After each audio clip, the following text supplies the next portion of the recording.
ইলাল্লাহি তাওবাতান নাসুহা।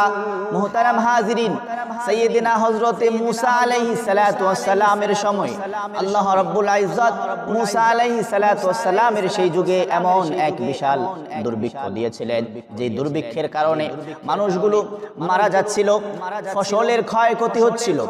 এমন সময় মূসা আলাইহিস সালাতু ওয়াস সালাম তার কওমের লোকদেরকে নিয়ে একটা মাঠের মধ্যে ইস্তিখারার নামাজের জন্য চলে গেলেন।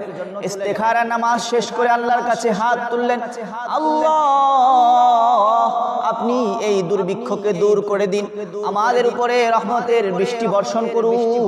মূসা আলাইহিস সালাতু ওয়াস সালাম আল্লাহর কাছে এভাবে দোয়া করছেন, কিন্তু মহান রব্বুল আলামিন জবাব দিচ্ছেন, হে মূসা, তোমার এই কওমের ভিতরে যাদেরকে নিয়ে তুমি নামাজ পড়েছো,